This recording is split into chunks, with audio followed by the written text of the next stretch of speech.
Hey all, I'm Matt, the host of Big Forest Trail Map podcast. On Trail Map, we explore the winding, unconventional paths that people take to build meaningful lives and work. Each episode, I sit down with someone who's forging their own way. Entrepreneurs, chefs, scientists, athletes, and more.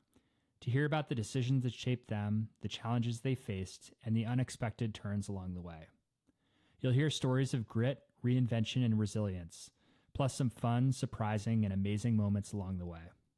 Whether you're charting your own course or just love a good story, I hope you'll join me on the journey. Trail Map is part of Big Forest, a business that I started to support people who are on their way to building amazing businesses, careers, and lives. Big Forest offers leadership and professional coaching to anyone dealing with current and unresolved issues in their careers, whether that's feeling disconnected with values and purpose, navigating challenging circumstances and relationships, or trying to build new things. Please visit bigforest.llc to schedule a complimentary 30-minute meet and greet to find out if coaching is right for you. Hey, Pat, how's it going? Hey, Matt. I'm good. How are you? I am good. It's great to be back. We haven't had an episode come out in maybe a month or so, which was not really planned, but it's really exciting. I'm like feeling very energized to be back here and excited about our episode today. That's great. Yeah, I mean, time flies, A, and B, I've got my microphone this time, so like I'm getting a little bit serious. Yeah. No, I can see you're dabbling in seriousness, which is really exciting. That's a great slogan for us. We dabble in seriousness. Yeah, no, I think with summer, I'm sure a lot of our listeners can, and I know you can relate, like it gets busy. Especially end of summer. Nobody does anything. Yep. Summer camp. And we took a little family trip, which was really nice. We went to London. Amazing. And we're just kind of pretended we lived there for a couple weeks, which was super cool. That's great. Played house, went grocery shopping. Awesome. Yeah. Jealous. Yeah, it was cool. How was the end of your summer? It was great. It zoomed by as we've been alluding to, and kids are back at school. I saw my first fallen leaf the other day. It's all happening, you know? Yeah, it does feel like it's just suddenly the seasons change. And actually, this is kind of a nice lead in. Today we've got Stephanie Hsia, who is joining us, who's a landscape architect. I was going to say leaves. She deals with leaves. Leaves, yeah. And I'm super excited to chat with her and to introduce you to her, Pat. I think you'll be inspired by the work that she does. We've got a couple more episodes that are in the works. So excited to keep rolling here with Trail Map. And thank you all for listening. And please, again, subscribe if you haven't, and feel free to share feedback with us. We'd love to hear any feedback, positive, negative, or indifferent. We're getting further down the trail, but you can just hop on. Yeah. And then another cool little update is that I've been working with a really talented graphic designer on the branding for Trail Map, which will launch in maybe a month or so. So that's coming along. And now Pat has a fancy mic. So like we're growing up here. This is cool. I mean, you folks are watching it in real time. Yeah. We're crawling, and then one day we'll walk. Yeah. Cool. All right. Well, we can stop chatting and we'll get to the good stuff here. Thank you all for listening. Well, we're here today with Stephanie Hsia, and really excited to have you here with us, Steph. I was wondering if, as a way to start the episode, if you could just quickly introduce yourself to our audience. Sure. Thanks for having me. My name is Stephanie Hsia. I'm a landscape architect and currently live in Brookline, Massachusetts.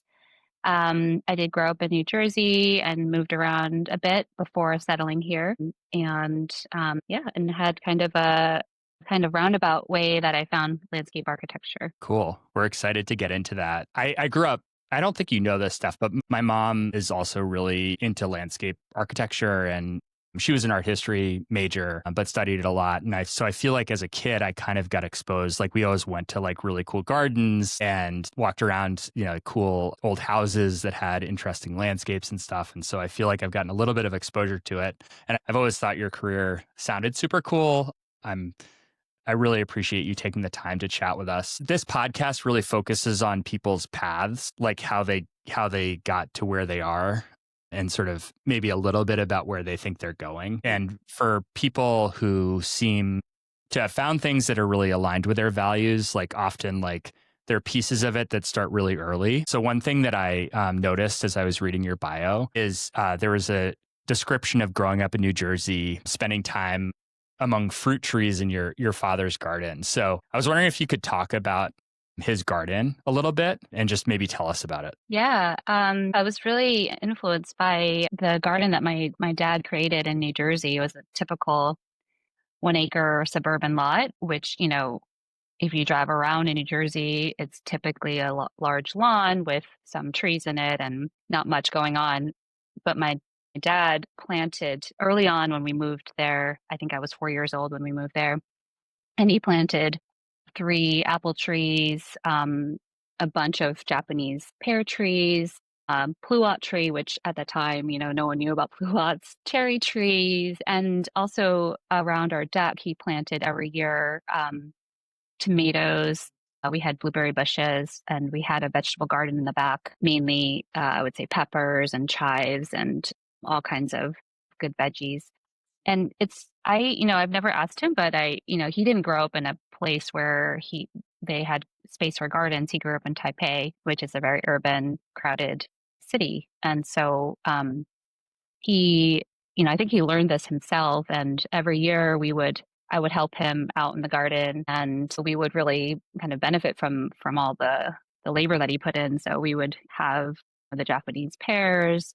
Um, there were so many tomatoes every year.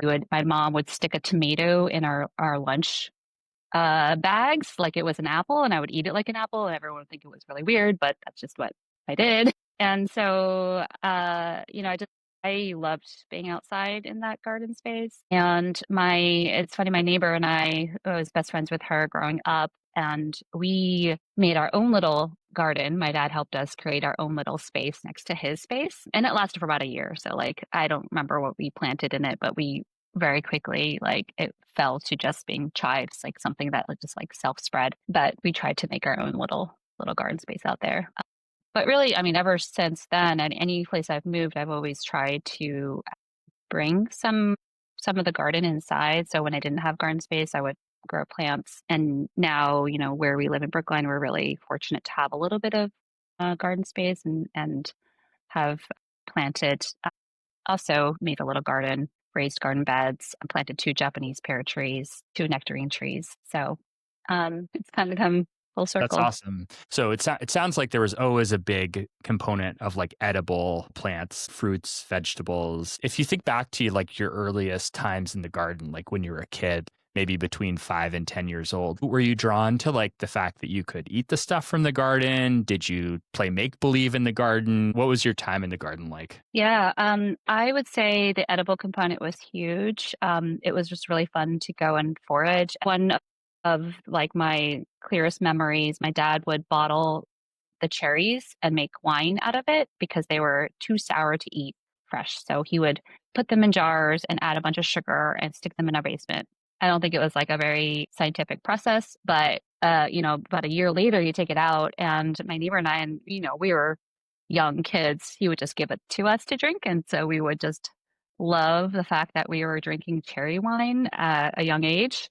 Probably had like the amount of alcohol that kombucha has. It was so fun to do that. I would say, we, just like any kids, we would like run around in the space, and I don't think it was so much make believe, but created like good hiding spaces. Like my dad planted a hedge around the gardens, around the fruit trees of evergreen trees as a Yeah. buffer from like the winds, to kind of help shelter them. And so we had a lot more planting and a lot more kind of like nooks and crannies and like interesting, foliage than most other properties. Yeah, cool. That's great. It sounds like a magical place. Totally. Uh, Maybe as magical as a 1 acre suburban lot surrounded by other suburban lots could You work be. with what you got. Do you think his interest in planting came from anything related to his professional life, or was it just that he really wanted to like spread his wings because he had more room and go with it? He's retired now, but he was a chemical engineer. He did study, however, geology in undergrad. So I think he always had an interest in like Earth, maybe. And I mean, it's interesting that he has a lot of other brothers and sisters, and I don't think any of them really garden. maybe it just comes from like an innate desire to cultivate. That's great. We've started to grow some plants here at our house, and it's just even if our total production of a given crop is like 10 tomatoes in a summer, it's just like very satisfying to get something from your backyard. That's about literally how many tomatoes we got, by the way. Yeah. The deer This got a was a lot of them. good this year was a good crop of tomatoes. Last year wasn't so good, but there is a lot of also joy of I've got 2 young kids and having them be excited about seeing the crop and picking it themselves and eating it themselves is really Yeah. rewarding. So it's like kind of passing on that, to the next generation, Yeah. this love of cultivation. It's They super get really cool. excited when they see something like cucumbers, they just seem to just kind of sprout out of nowhere, and it's kind of magical. It's like, oh, it's just growing from air and soil and water. Yeah. They have those huge leaves too. It really spread out. Yeah, we might need your help with our cucumber stuff because the ones that we grew late in the season look more like lemons or mangoes than cucumbers. They're like there's something weird Okay. going on. Maybe we could talk Uh, about that offline. yeah. Okay. But Uh, having a garden in your backyard is kind of just a great way to be connected to, you know, the earth and nature, like in your everyday life. And that Yeah. mhm, it seems to connect to what you now do in mhm, your job is to, create environments for people, not just in their own on their own property, but like in city and shared mm, spaces to be sort of more connected to, living, breathing earth all around them. And urban spaces can get pretty. I live close to New York City. There's big areas of not very green spaces, and I've just been looking at some of the pictures of, the stuff that you've been working on recently in Cambridge and in Florida. It's easy to draw a direct line from the stuff we were talking about in your childhood to this, but I'm just curious about the space between those 2 points and how you got there. yeah. That's a great question. Definitely growing up in that kind of environment and seeing the landscape cultivated and grow and seeing the fruits of your labor. And developing that love, certainly that is a huge component of kind of what we hope to do with our landscape designs, which is, creating the kind of space where people can appreciate being within nature and experience kind of like the beauty of being in a space that might be inspiring. It is the hope. A lot of people go into this field with kind of big aspirations of and come from a place of wanting to improve our urban environments, tackle some of the kind of environmental and social issues through the design of the public realm. But in reality, we work on a very kind of small scale sometimes, like a site, a garden or a park. Sometimes we get the chance to work at a larger scale, the city scale. But regardless of the scale, we always hope that we're able to express something in the landscape that leads to the appreciation and the use of the space in a way that is beneficial socially and ecologically. Yeah. That's one of the things that I realized as I thought about like more about the type of work you do is like how multifaceted it is. Maybe before we get there, I know you studied both sciences and art, and I'm just wondering if you can kind of, as Pat was starting to get to, help us draw a line between your education and landing in landscape architecture. Yeah, it was a little bit of a journey to get here and to find the field of landscape architecture. I don't think it's very well known, and I wasn't really aware of what landscape architecture was, growing up. And so when I went to college, I always had this kind of dual interest in the sciences. I loved biology, loved studying plants and animals, and also growing up had this kind of overall like desire to help the environment. I just didn't know what was the kind of best avenue to do that. And in college, I studied biology and art. And so those are the kind of, dual interests, art and design and biology. And I graduated not having a clear path. Whenever I told anyone I was a dual degree, they'd ask me how do they relate? And I would say, oh, it's I think fundamentally it's this kind of appreciation for beauty, in my opinion, is like what kind of maybe ties the two together. But in terms of a career, I wasn't clear. And so I actually spent a year teaching English in Taiwan. And then I went to grad school at UC Santa Barbara in the environmental sciences program there for a master's.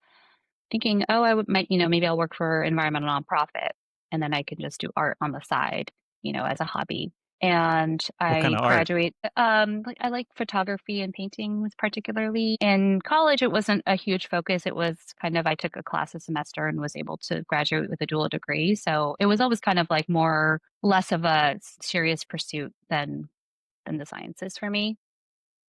It always is.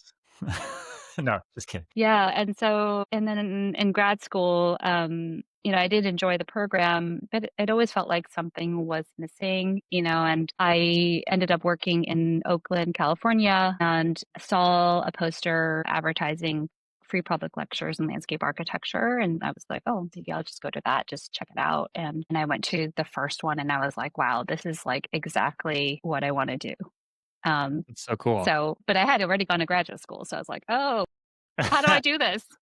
Yeah. I had to go back, and you have to it's a technical program. You have to have a degree in order to practice. If there is an alternative path in that you can do like an apprenticeship, which is like how people used to do that in the past, but that's a very challenging way to become a sort of like a registered landscape architect. I think you have to work under someone for 10 years and you have to find someone who's willing to do that for you. And it's not typical, like most firms hire you with a degree. It's just not a typical path of travel. So, Yeah, um, it's so interesting to hear the way that you sort of studied these things, biology and art that, might seem quite different on the surface, but you were like satisfying different parts of your brain with the different educational paths.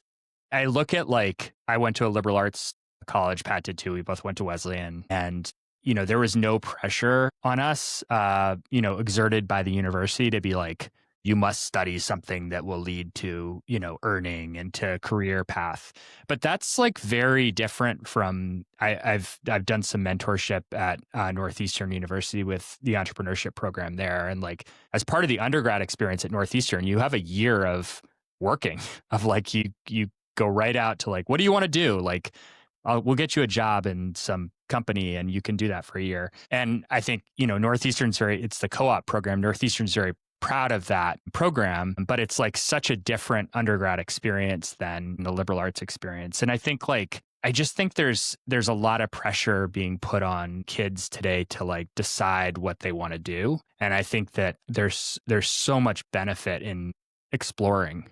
And it sounds like there was a real exploratory nature to the path that you took through school. yeah, I was really fortunate that I could go back to school. It was a hard decision to make, both kind of financially and just career wise, to have to kind of essentially start over. So, I had already started working as an environmental consultant and it's been a couple of years doing that work. And so the idea of going back to school and starting with internships again, et cetera, was a little bit, it had to really kind of come to terms with that. But it felt like this was the right path for me and it was worth investing in and doing it. It still had the rest of my life left. So, but I would have to say that I am not regretful at all about my path prior to that. I would say my life experiences and my working experience all really greatly informed and benefited my career as a landscape architect. I already had this prior working experience, but beyond that, this kind of a more technical expertise in the sciences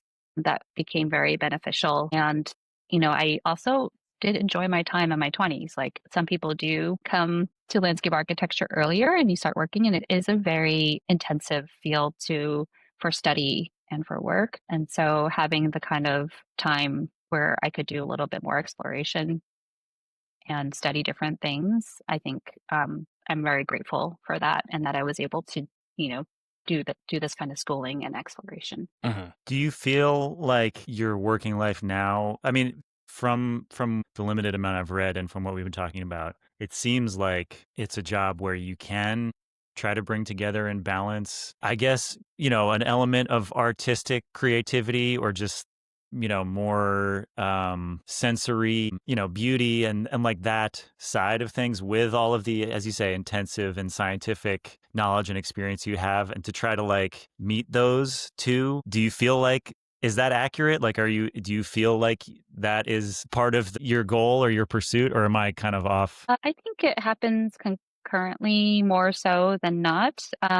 It is true that you could, focus on one or the other.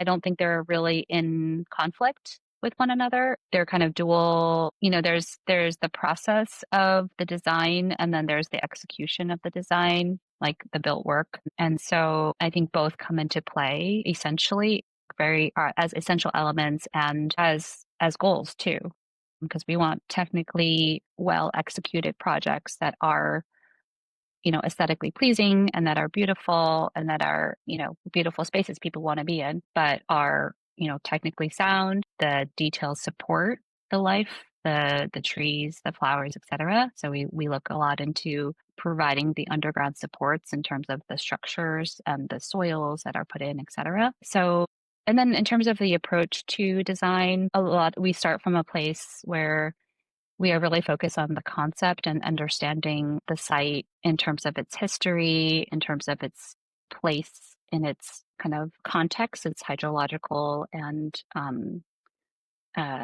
ecological context. And we're finding the story that we want to tell through the design, which is kind of like in a way, like an artistic pursuit, I guess. But we're solving technical challenges at the same time. So we're solving circulation, like how people are moving through the space. We're looking at, stormwater, there's a flooding issue, climate change, et cetera. So we're solving for technical problems at the same time that we're trying to also create these spaces that would hopefully inspire people. I was wondering, I was curious about, so you've been working on the urban forest project in Cambridge. Is that right?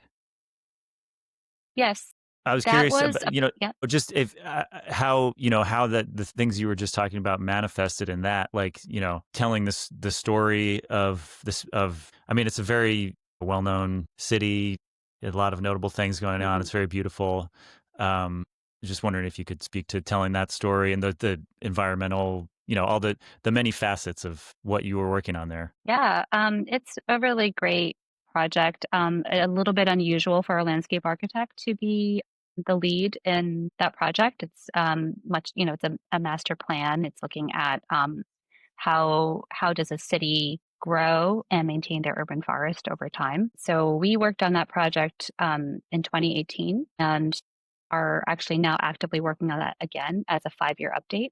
So we're looking at the success, how has a city progressed in terms of the goals that we laid out in the master plan, and what are the next priorities for the next 5 years for the city. In terms of, it is a much more technical project, but we are looking at it through many different lenses and many different disciplines of, like, how do we tackle the urban forest through policy? How do we look at it through practices? So how does the city manage and maintain the trees through design? When cities are reconstructing the streets, how do they make space for trees? And also outreach and engagement. How does the city bring in the residents, all the constituents, renters, etc., to plant and care for the urban forest? So we looked at it through many different lenses, some of them more technical than others. A lot of a key component of it is communication, and so that does require the ability to kind of synthesize and create drawings and graphics that are legible, that are clear, and that are beautiful. So that's, how it comes kind of together in terms of like the technical and I would say like maybe the more artistic, hand. Got to have good to visuals. That. Yes, visuals are super important. And it's a lot of data. And so how you take this complex, data set, how you dice it and create graphics out of it that tell the story. Like when you look at building a team, you're currently working for a landscape architecture firm in Cambridge, and like when you look at building a team for a project like the urban forest master plan, like, are there different disciplines within landscape architecture, or are you doing all of these different pieces? Because it strikes me as being like a really broad skill set, like the left and right brain and the creative and the technical. Like, what does a team look like? Yeah, definitely not on our own. We have a team of consultants who are experts in their field who advise us, and we work together with them. So we definitely, we have a policy expert. We have a resiliency expert on the field, an arborist. The previous plan had an ecologist as well. and a soil scientist. And we also have a graphics communication consultant. So we do build teams. A lot of what we do, landscape architecture is a very multidisciplinary and also very generalist field. So what we do a lot of the times is we know a little bit of everything and we coordinate, collaborate, and we bring things together and we synthesize. And we do a lot of the work ourselves, but we rely on experts who are, they provide the more technical expertise that we're not able to dig into or don't have the training for. But I would say within our realm that, planting is probably the one that we would really claim as ours.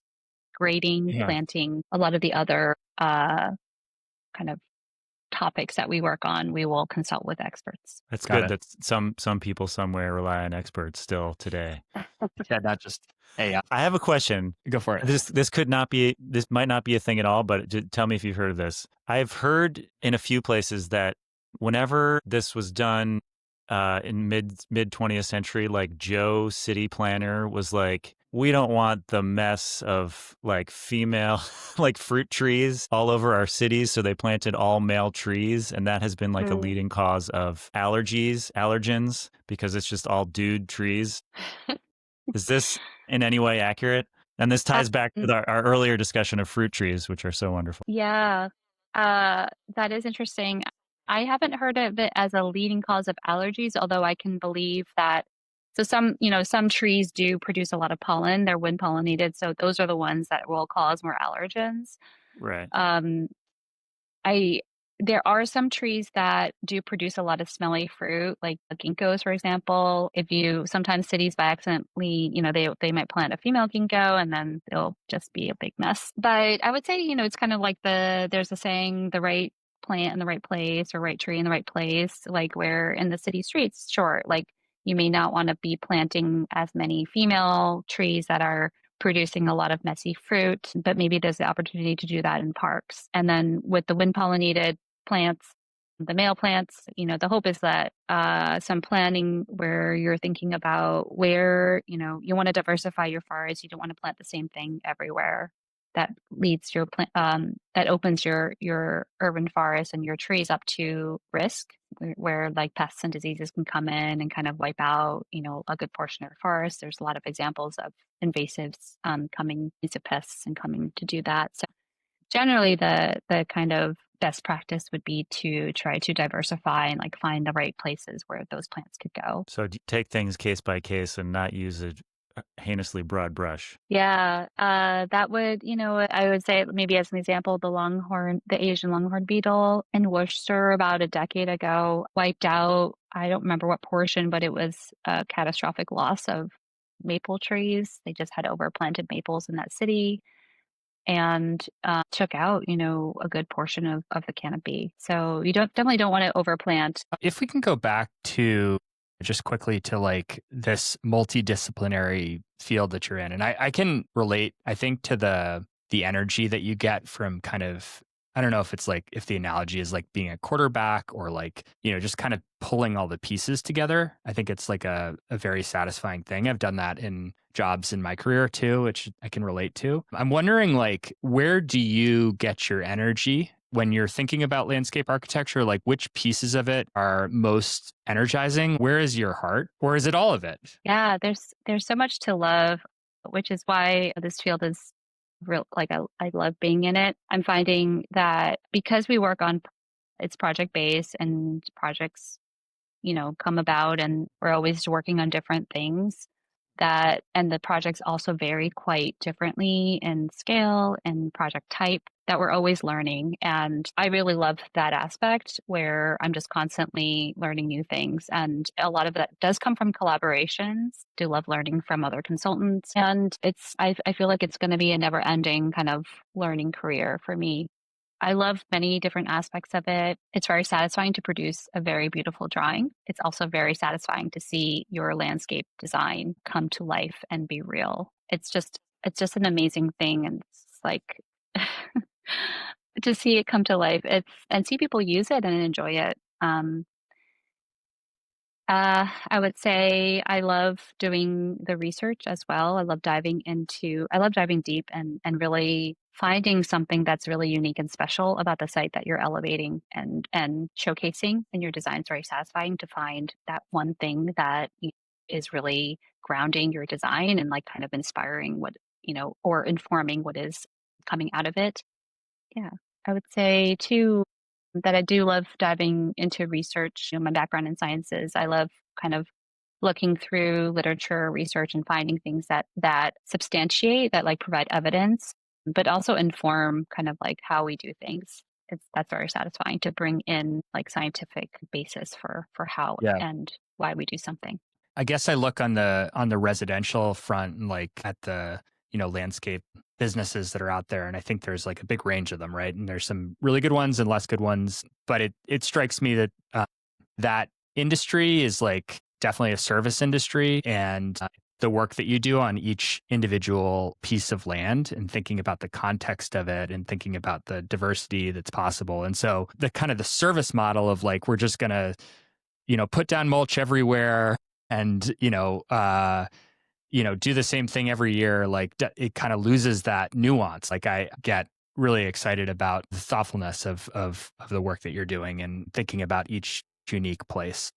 Well, so we're both from suburban New Jersey, different quadrants, but we're both, similar zone. And Matt, what you were describing is like all around me. There's, the landscape trucks. It's hard to drive around this neighborhood and not like see a landscape Yeah. truck. I'm not trying to like toot our horn, but we've taken a small step we've taken is in our front yard, we've planted like some native plants of New Jersey, which like I think people think are just weeds. They're like, oh, you should weed whack those. But like, you don't have to water them. They live here. And like, it's just a like learning what those are. Like, they're not a hedge that you would see here. They're sort of just like, they do great here because this is the plants that are from here. I had a conversation recently with my friend, actually, who went to school with us, Matt, my friend Rachel, who is she's growing like a moss garden in her front yard. And she has a young kid, a 3-year-old kid, and they were playing together in her new moss garden. And it just like unlocked a memory for her of like, oh my gosh, this is what I used to do. Like when I was her age, like when I was 5 years old, I used to love to sit in a moss garden and like pretend that fairies were coming in and just like be in like kind of a shady area. And like I could just sit there for hours pretending or like talking to my friend or whatever. And I think, so she's kind of rediscovering it now, her parent age self. I experienced this too when our native plants were coming up this year, like in the spring. It was like a pretty wet spring in this area. And like they were just thriving. I was just like, oh man, like this is a satisfaction and joy that like I can't even remember the last time I had it. And I think you're right, Matt. Like a lot of what we do, a lot of how we sculpt the earth around us is just like not connected to how it wants to be or how we want to connect to it. I'm sorry. I know I'm not supposed to stack questions. This is just like a really rambling paragraph, but I think it has a general point.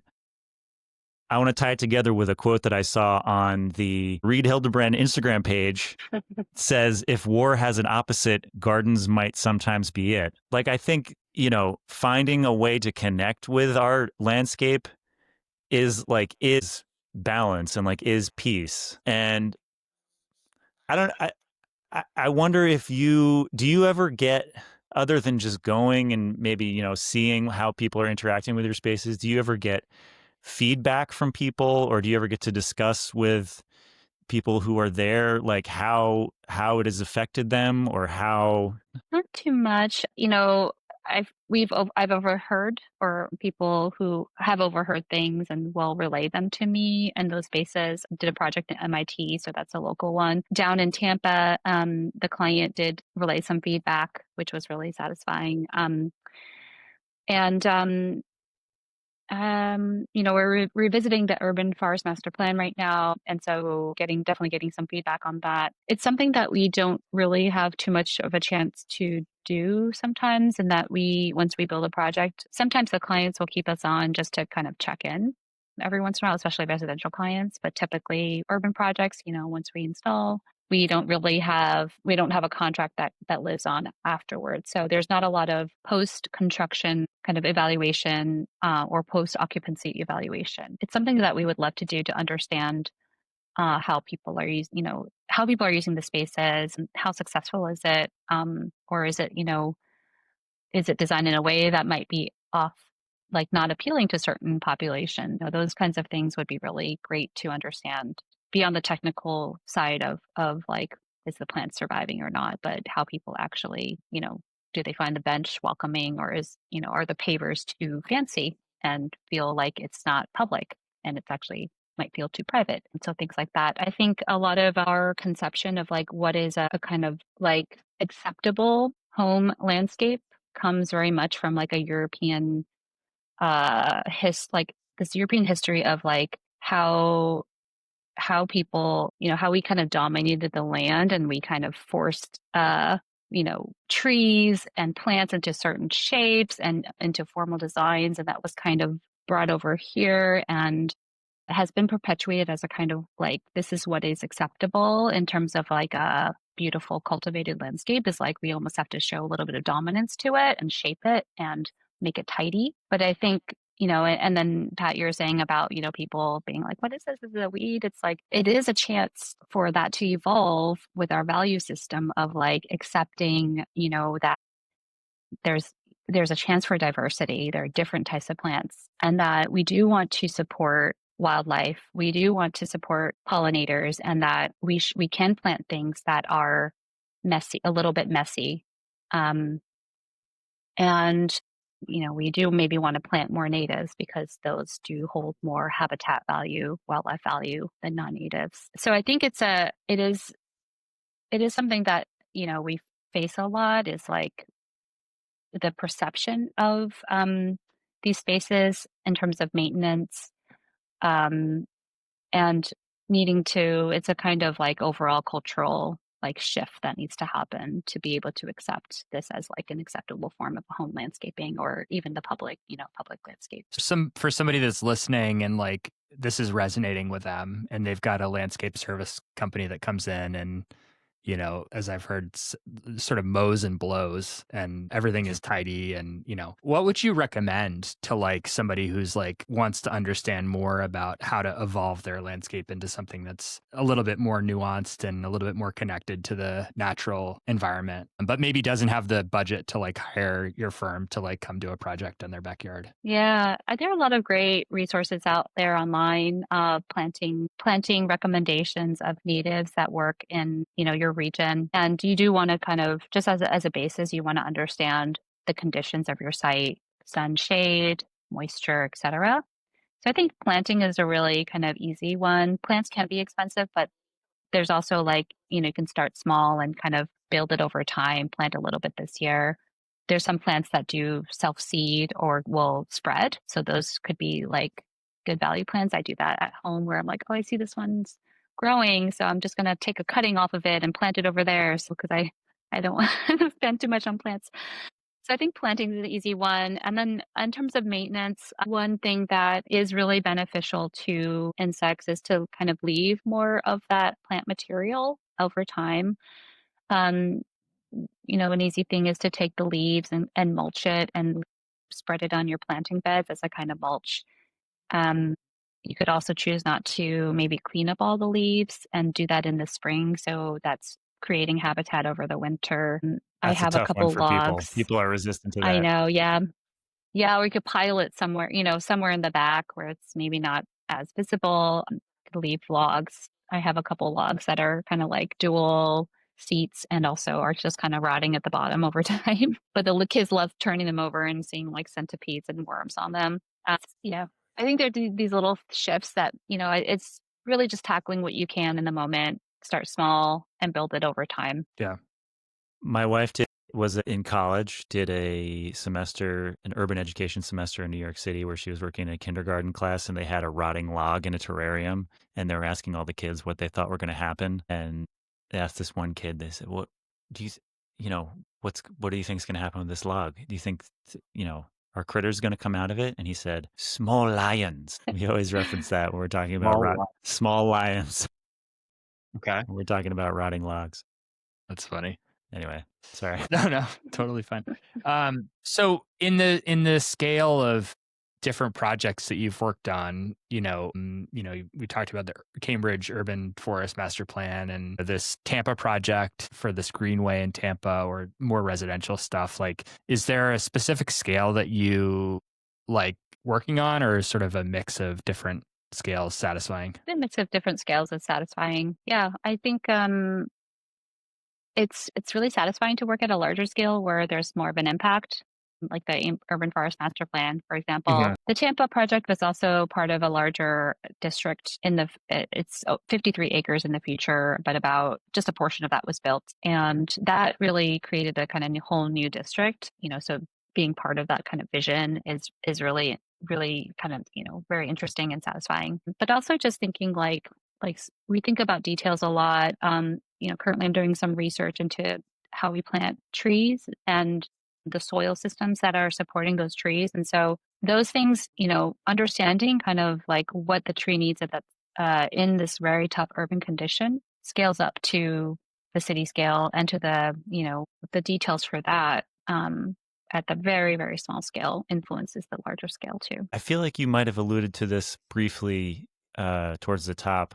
A thing that I think about related to this is, um, a lot of there's kind of a gap in I don't remember what any of the numbers are, but richer areas have more trees, poorer areas have fewer trees. And we're Right. talking about urban areas, and right in my neighborhood, quote unquote, Newark, New Jersey is a great example. Like it has a riverfront. It does have there's a beautiful park, Branch Brook Park, but like there's a lot of area that could be uh the subject of many projects or whatever, but it's always questions of like funding and desire to do things or not do things. And I know that the current mayor and the government there has been very wary of just unleashing gentrification. Like they don't want it to just be another example of what happens all around the country where like people just get you let one thing happen and then people who have been living there for decades just get priced out of the Hmm. neighborhood. I guess I wonder how you think about that kind of thing if you have occasion to Hmm. in your projects, or if that's something that your firm ever deals with, if there's like grants of some kind involved, or yeah, how you think about that Hmm. kind of stuff. Yeah, that's where the consultant comes in. We have worked with Yeah, a economics consultant to specifically the question that you're asking about gentrification and how do you support that local community to stay in place as the neighborhood is changing and becoming more green. There are more amenities, green spaces, which do tend to attract more investment, and then typically people get priced out of the homes that they're living in. So it requires planning in advance and for the city and the developer to recognize this and to plan for it and to put in the structures.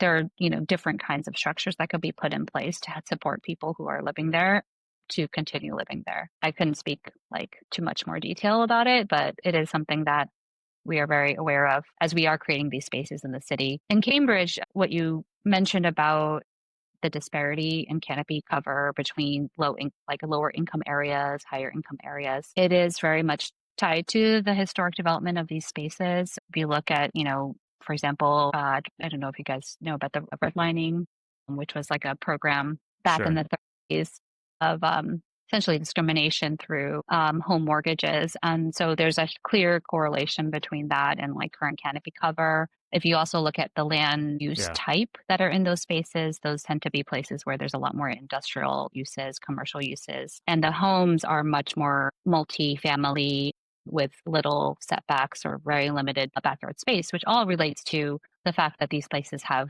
less space for planting. So it's not only that there's, less income in those areas to plant, but there's actually less space. And so one of the things we recommended in the Urban Forest Master Plan was that, or like one of the big takeaways was really that different strategies are needed in these different areas. And in those areas that are really hard to plant, they really rely on the city to be able to plant more in the public realm, so with the sidewalks and the parks. And it is finding those opportunities too, where there may be places like parking lots or vacant lots to find convert basically impervious spaces to more permeable spaces for planting. There are also things that cities can do through negotiations with developers to, as in return for development rights to create parks and plant green spaces, create green spaces in those harder to plant neighborhoods. So they get a tit and someone else gets a tat for tat. Yeah, they just have to know, it's just really providing the city with like, here are the spaces that we think really need the canopy based on what we're seeing. So that's a lot of what we're doing is like, what do we think is going to happen based on the current, planting rates, and how do we help the city direct their investments and their energies to reach their goals of, getting these neighborhoods that are currently much below average in canopy cover up to more of the city average. Yeah. And it has real consequence. It's not just about trees, it's like in context of changing climate, a warming climate, these have real impacts on health. Yeah, no doubt. So this is a bit of a shift in gears, but you talked about like learning basically being a big part of like a value of yours, something that's really intrinsic in your role. Like there's a lot of just like continued learning, and seems like you get a lot of energy from that. I'm wondering, like, what about like teaching? Like, do you feel like a desire to pass along the things you're learning to like the next generation of landscape architects? And like, what does that look like?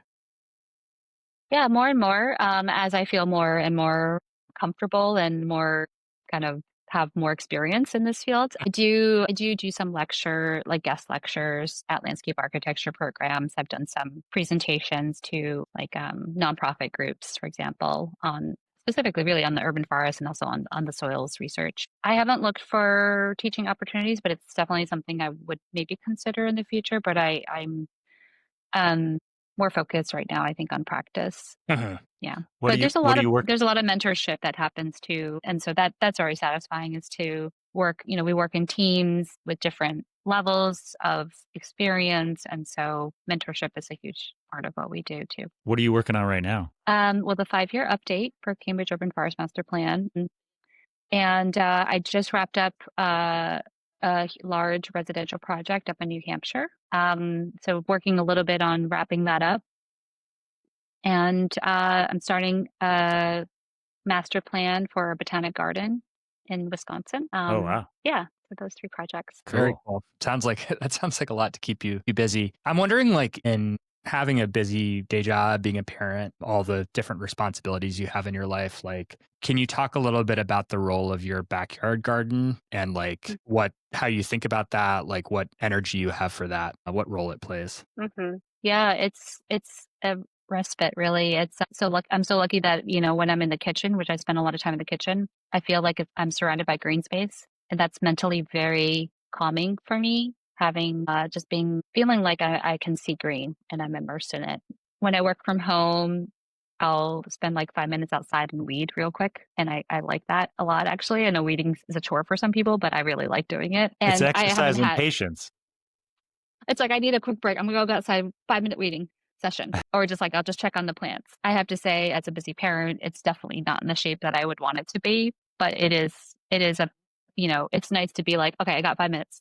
Let me do it. My mother-in-law gave me a t-shirt recently that says gardening. And there's a woman, like she looks like a 1950s woman gardening. It says gardening because murder is wrong. And it's, some people I think took it as like a vegetarian shirt, which I don't think it's intended to be, but it's it's mental health. Like it's Yes. it's what you're describing. It really I also is. think as somebody who's been lucky enough to like go spend the morning in Steph's backyard, like it's awesome for you, and it's also like a real gift to your friends and like your community. Like I feel like I hang out there and it's just relaxing, and it's like a nice way to disconnect, and you kind of forget that you're in a pretty urban environment. And yeah, it feels very satisfying. I live in a multi-unit building, and it's challenging somewhat because we share all the space with 3 other wonderful neighbors, but like figuring out how to, align and like, what we want that space to feel like it's actually a lot of work to figure out. And yeah, it's just really cool to be in your space. It feels very welcoming, very grounding, calming, and also just thoughtful, but also like, you can tell that it doesn't have the like, I've been to some wonderful houses that have like massive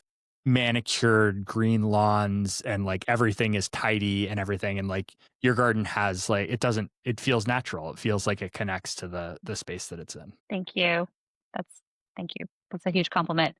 Oh, I mean, It feels natural due to the weeds that are around it. I'm just kidding. I got to remember not to weed my plants that I planted, Yeah. Yeah. Or have your neighbors. So I know we're almost up on time here. Thank you again, Steph, for spending some time with us this morning. Can I ask one more question? Yeah, go for it. I just saw somewhere that this is a while back, you had a project that explored the phenomenological qualities of water. Do you remember that one? It might have been my student project. I think so. Does that Yeah, sound familiar? 2013. Okay. Yeah. Yes. Can you talk about what that is? What are the phenomenological qualities of water? Phenomenological qualities of water. Phenomenological. Yeah. I would say that's not a term I use every day. I don't know.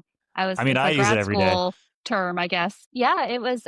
I think, thinking about water as in its forms, mist, it's, the flow of it.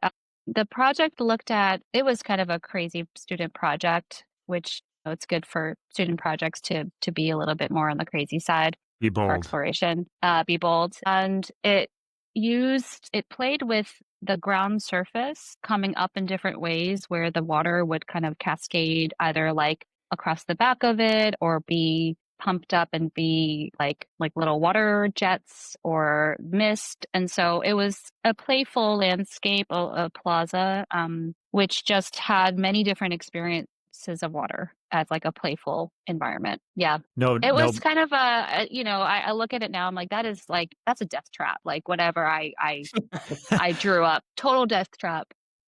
Well, I imagine there was no boiling water. No, that would be a real. Yeah. To be really phenomenological, I should have added that in.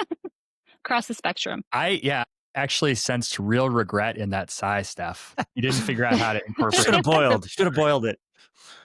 Put a hot tub in, maybe.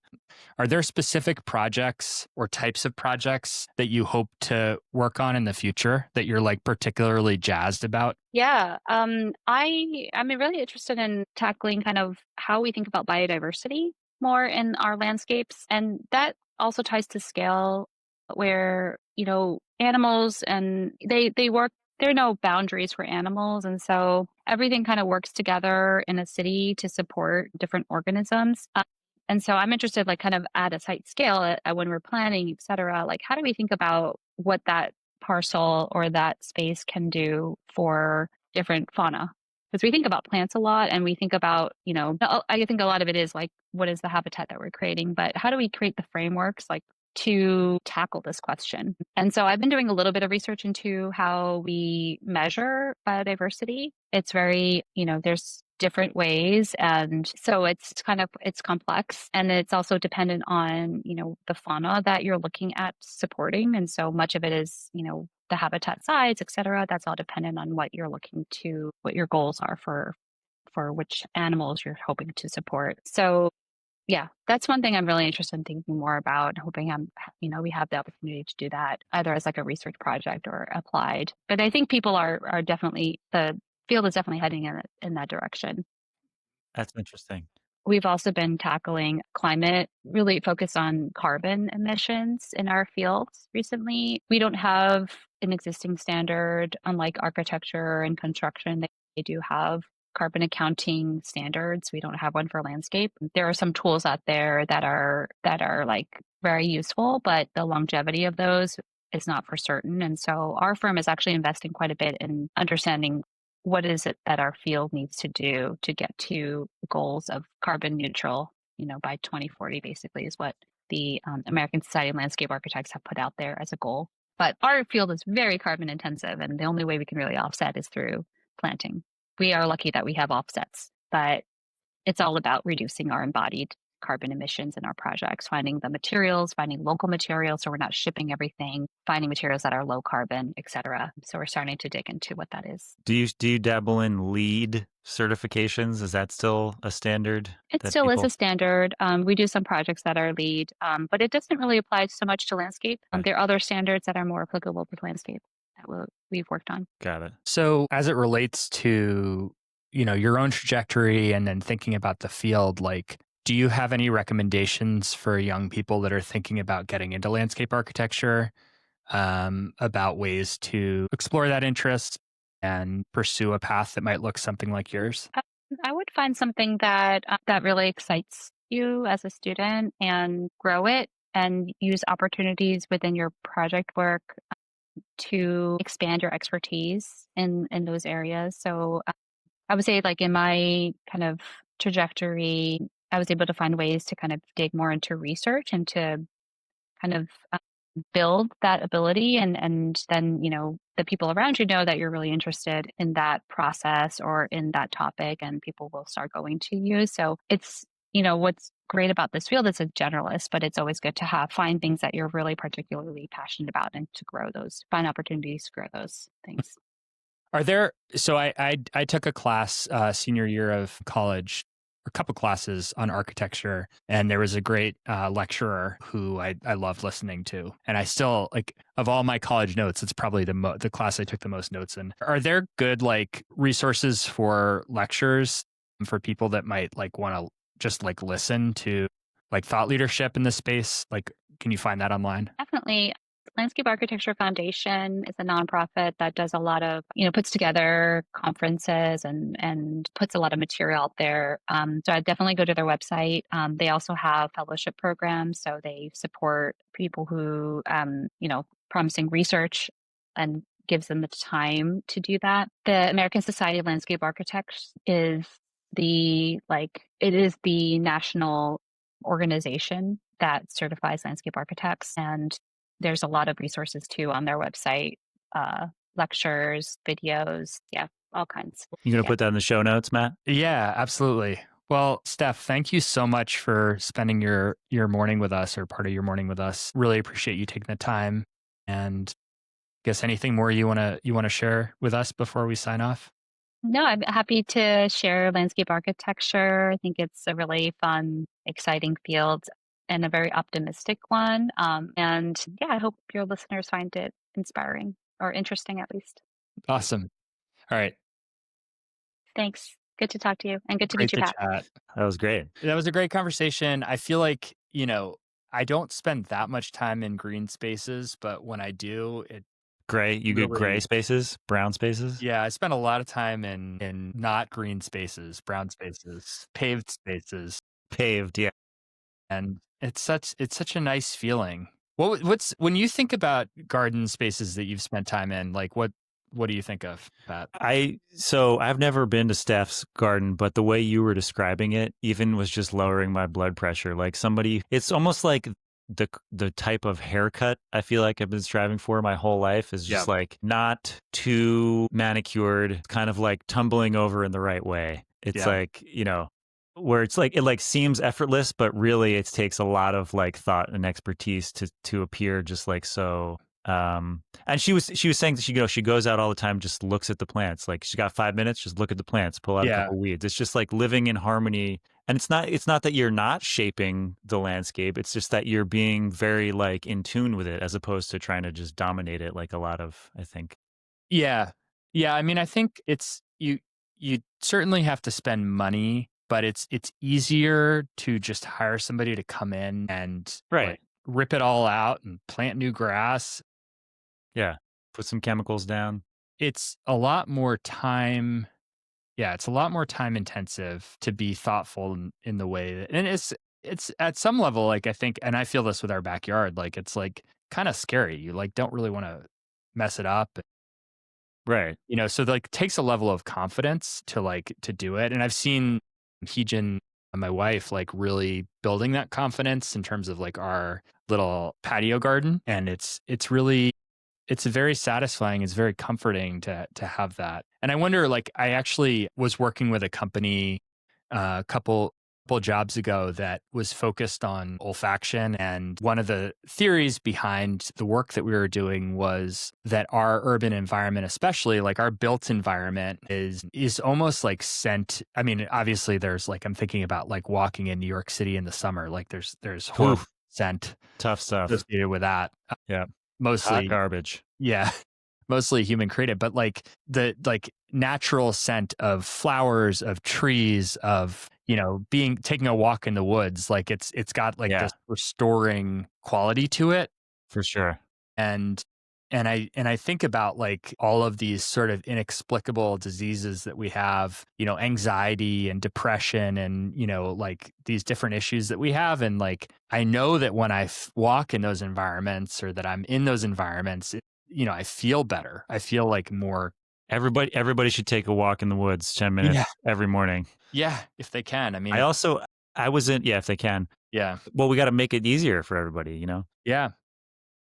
I was in LA in June. We were working on recording some songs, and LA is a huge city. It's, Yep. it's the second biggest city in the country. But I was in East LA. There's just so many. There's a lot of fruit trees.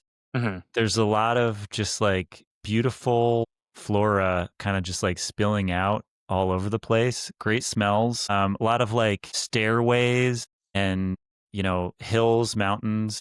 And you can kind of like find yourself in a canyon, and like it can get very dry, obviously. And there's been fires. Hmm. There's fires that can be usually not as bad as they were this year, but despite all that, like it seems just like a thriving still ecosystem, and that there's birds in these canyons. I don't think many people who haven't spent time there would think of LA in that way, but I Yeah. really experienced that this time, getting to take walks just around neighborhood streets and up through, hilly streets and whatever. Yeah. And I think that can be, I mean, New York City is very crowded, very cramped together, but I think that can be possible to cultivate almost anywhere if we want to. Yeah. Yeah. I was in last fall. I had the opportunity to go to China. And I was in Shenzhen, China. And Shenzhen is where most consumer electronics in this country come from. It's like got a huge, and it maybe not like central Shenzhen has become, more like white collar type jobs, more office jobs, more tech. But like surrounding Shenzhen, there are just tons of factories. But Shenzhen is known, I believe, as the Garden City It's like New Jersey, the Garden State.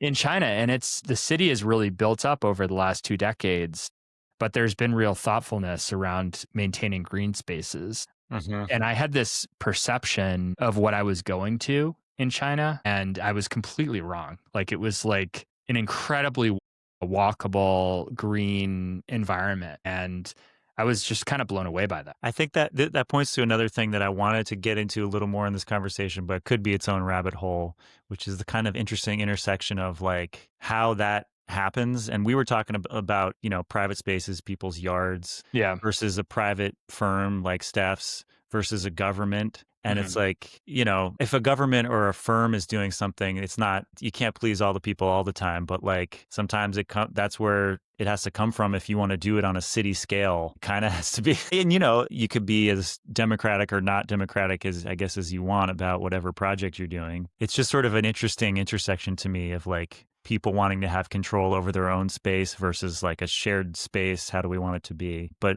I think, as we've been talking about, I think the more green space we can have, the better for everyone. Yeah. And I think it's, talking to somebody like Steph, who, has like a really diverse and, quite extensive educational background, and then all of this experience on the job, like it takes really smart people to like manage these things because there's so many different considerations and it's so multidisciplinary. And I think like connecting the dots a little bit here, like the type of exploration that we were talking about, that you get in kind of a liberal arts education where like you can kind of explore and, like that's building a skill set that's like a generalist skill set that, somebody like Steph, can explore that way and build all these, different skills in art and biology, and then bring all that like learned experience and practice to her work. And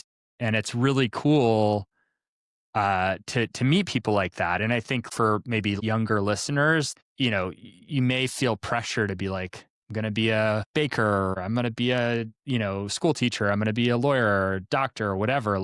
Those are all amazing paths and you can have a great life at them. But I think like there are also paths where you just get to be a really good thinker, critical thinker and learner. And then like there are paths like landscape architecture that are well suited to that, those types of brains. Yeah, I do want to shout out and support Wesleyan a little bit. I don't know if you were really giving them the the business, but remember all those majors that were like interdisciplinary, like Mary's was science and society, where you combined like a hard science and a soft science. Yeah. College of Letters. I think there's certainly a liberal arts vein in those type of places, but you can definitely do what we're talking about with Steph, where you're combining different disciplines to try to create a balance. Wonderful to chat, Pat. Always. Thanks for being on, and look forward to the next episode. Always a delight, Matt. Thank you for continuing to have me here. Yeah, of course. All right. Bye. Bye.